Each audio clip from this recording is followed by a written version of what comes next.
पापा सारा करे दुल्हा खोजले है जब से कैसे होते देखे में चिंता में ही तब से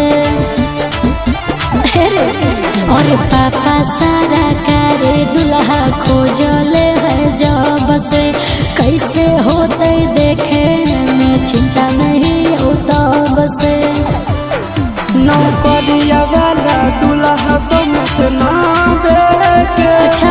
हटार गरिया मिले छोड़ी सब नौकरिया वाला दुल्हा समझ ना बेके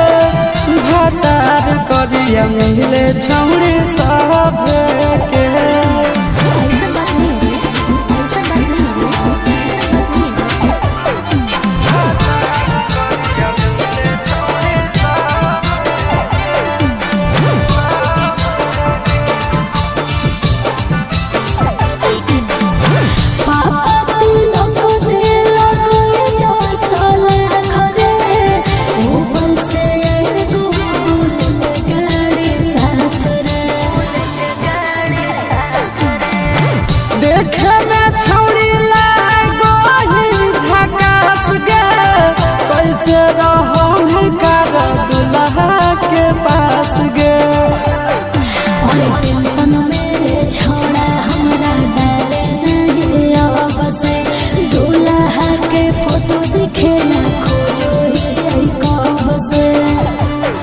नौकरिया वाला दुल्हा समझ ना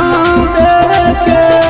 घाटार गरिया मिले छोड़ी साभे के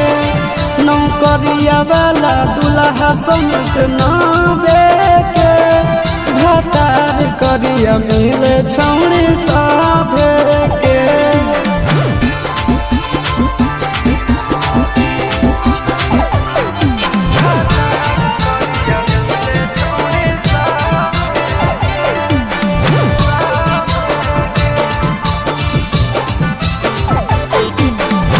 शादी